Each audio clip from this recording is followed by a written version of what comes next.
Question number 3. This question is from work energy relation. Work energy relation. Work energy method भी कहते हैं इसको।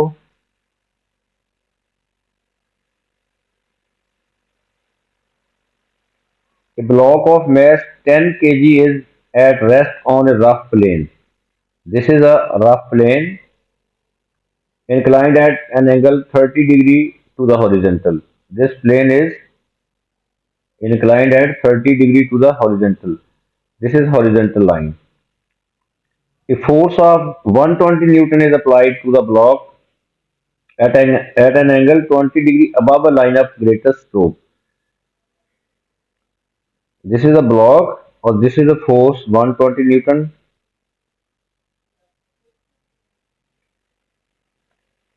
There is a force resisting the motion of the block.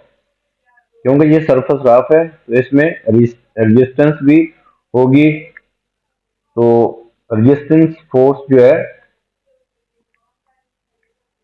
इस क्योंकि rough surface में resistive force भी act करेगी और opposite to the motion of the object. And 200 joule of work is done against this force when the block has moved a distance of 5 meters up the plane from rest. At this position the object is block is at rest. Find the speed of the block when it has moved a distance 5 meters up the plane from rest. ये point जो है suppose करें कि ये point जो है ये यहाँ पे ब्लॉक रेस्ट पे ये पॉइंट ए है और इसने 5 मीटर डिस्टेंस कवर किया है along the plane. Let the other position is after covering a 5 meter block is at this position. Let this point is A, this point is B, this distance is AB distance is along the plane, this is 5 meter.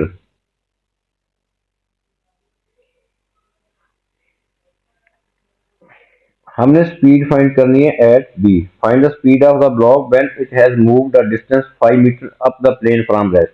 यहाँ पे A point पे block is at rest, यहाँ पे initial speed जो है वो 0 है। तो बी पे स्पीड हमने बी पॉइंट पे स्पीड जो है हमने फाइंड करनी है और ये डिस्टेंस अलोंग द प्लेन जो है ये 5 मीटर है। अब हम सबसे पहले ऑल द पॉसिबल फोर्सेस जो इस ब्लॉक पे एक्ट कर रही हैं वो यहाँ पे मेंशन करेंगे।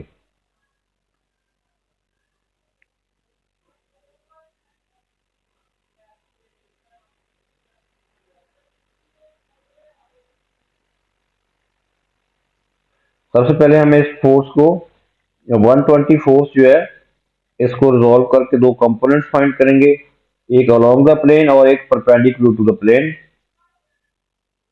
इसका एक कंपोनेंट होगा along the plane, this component is along the plane और this component is perpendicular to the plane.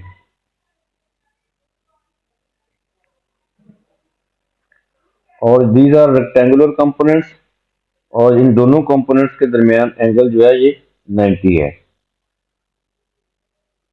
This component is 120 sine 20 degree, क्योंकि ये एंगल 20 है तो 120 साइन 20 ये कंपोनेंट होगा 120 sine 20 degree and this component is 120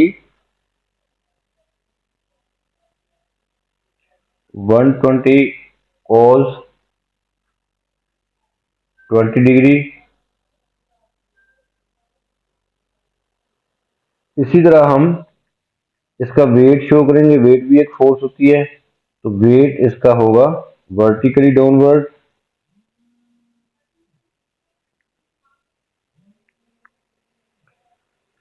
Mass of the object is 10 kg, तो wait होगा 10g। अब हम वेट के भी दो कंपोनेंट्स फाइंड करेंगे, एक कंपोनेंट अलोंग द प्लेन होगा और दूसरा perpendicular to the plane. This component is perpendicular to the plane, ये इस प्लेन के परपेंडिकुलर होगा, और दूसरा कंपोनेंट जो है अलोंग द प्लेन, ये कंपोनेंट अलोंग द प्लेन है, और ये एंगल 30 होगा, क्योंकि ये एंगल 30 है तो ये भी 30 होगा बाय एंगल प्रॉपर्टीज। तो सो दीज कंपोनेंट्स आर, ये एंगल होगा 30 डिग्री, तो सो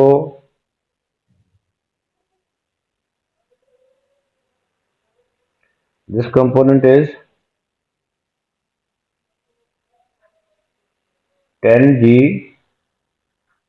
साइन 30 डिग्री, और ये कंपोनेंट जो है 10g cos 30 degree. Now reaction of the plane on the block is arc. This point is A point और this point is B. अब हमने इस पॉइंट को यहाँ पे A पोजीशन पे है, इसको हम बेस पॉइंट ले लेते हैं, तो और ये हाइट जो है वर्टिकल हाइट, इस पोजीशन से A से B तक जो हाइट है वो हम इस तरह रिप्रेजेंट कर लेते हैं। This is the height H, और ये एंगल, ये देखें यहाँ पे 30 है, इंक्लाइंड प्लेन के साथ एंगल 30 है, और यहाँ ये एंगल भी 30 होगा।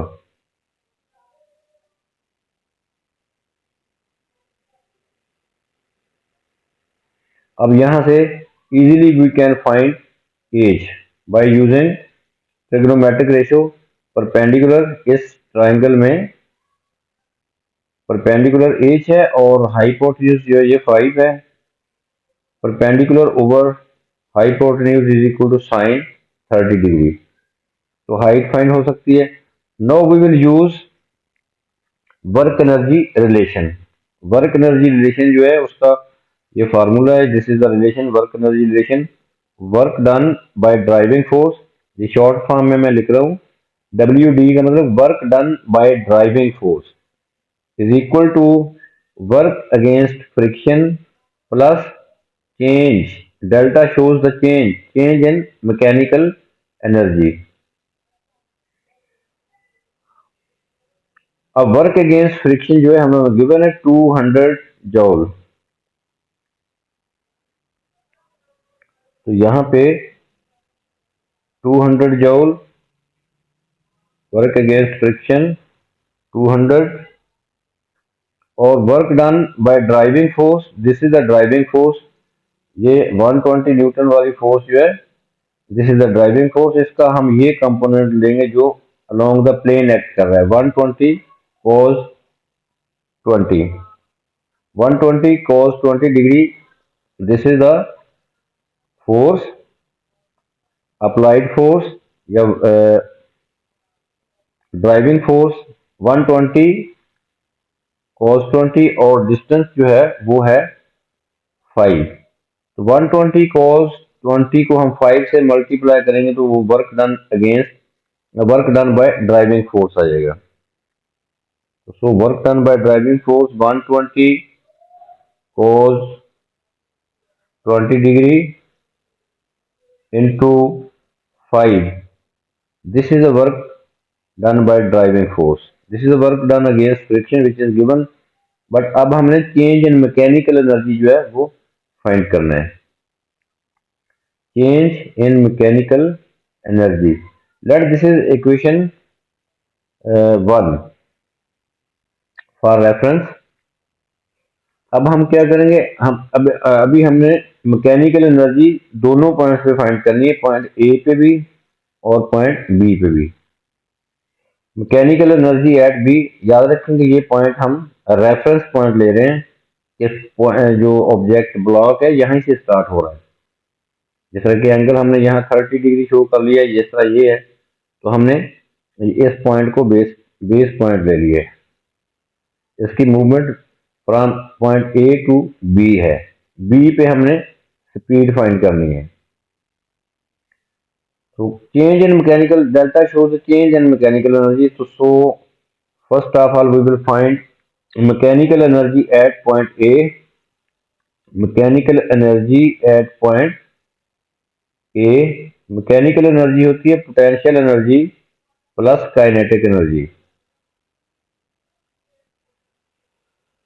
ए पॉइंट पे पोटेंशियल एनर्जी होगी 0, क्योंकि यहीं से स्टार्ट लिया, हाइट 0 है, यहीं से स्टार्ट लिया है, तो यहाँ पे हाइट जो है ये 0 है, क्योंकि this is a base point या स्टार्टिंग पॉइंट।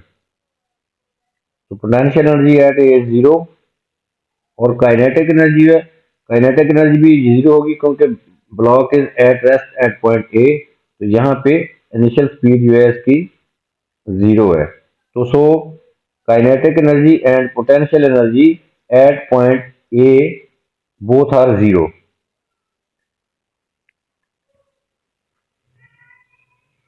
पोटेंशियल एनर्जी 0 और काइनेटिक एनर्जी 1/2 mv²।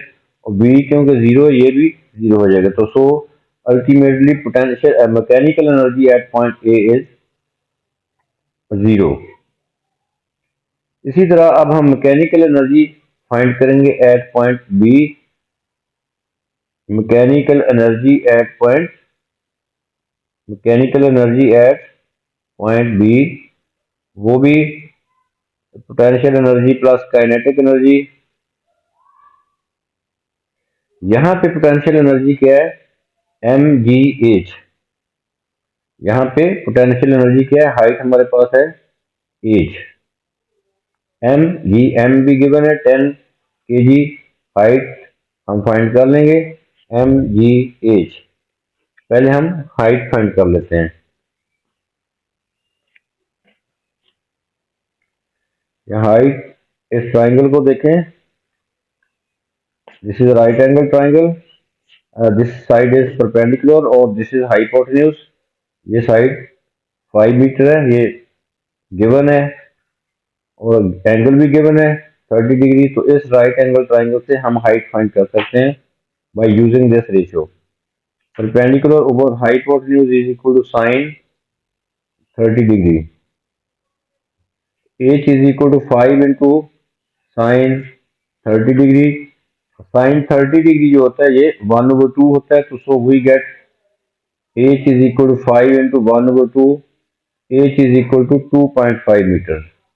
तो हाइट हमारे पास आ गई है 2.5 मीटर। अब हम पोटेंशियल एनर्जी फाइंड कर लेते हैं, इजीली कर सकते हैं क्योंकि हाइट हमने फाइंड कर ली है। mgh pe, mgh, m is mass of the block 10, g 10 और हाइट mgh, h है 2.5। और इसी तरह हम पॉइंट बी पे स्पीड हमने फाइंड करनी है। तो काइनेटिक एनर्जी होगी 1/2 mv², m इज 10 और v²। इसको कैलकुलेट करेंगे, वी गेट 250। इसको, इस टर्म को कैलकुलेट करेंगे 250 और इसको करेंगे, ये कैंसिल हो जाएगा 5v²। ये हमारे पास मैकेनिकल एनर्जी एट बी है और ये mechanical energy at A is 0। Now we will put here change होता है final minus initial. Final is this, final mechanical energy this, और initial mechanical energy is this. तो दिस 250 प्लस 5v² माइनस 0 करें, क्योंकि यहाँ से मूव अपवर्ड अपवर्ड मूवमेंट है। तो दिस इज फाइनल और दिस इज इनिशियल। तो this is a change in mechanical energy. Now from equation number 1, यहाँ पे change in mechanical energy put करेंगे तो हमारे पास v आ जाएगा। तो so from equation number 1, From equation number 1, 120 cos 20 degree multiplied by 5 is equal to 200. अब change in mechanical energy, final mechanical energy 250 plus 5v square, और initial mechanical energy which is at a which is 0.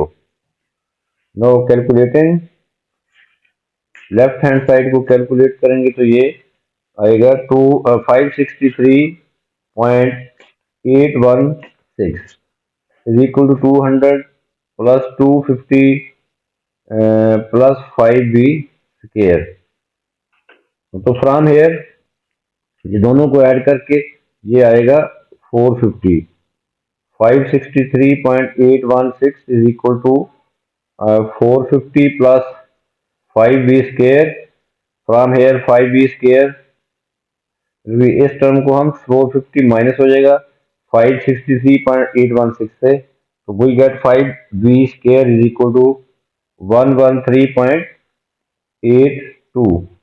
Dividing each side by 5 b square, we get v square is equal to 113.82 divided by 5, we get 22.763।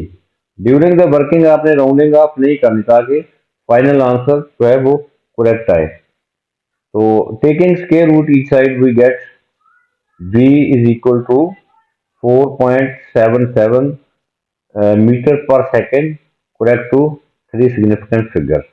This is the final answer.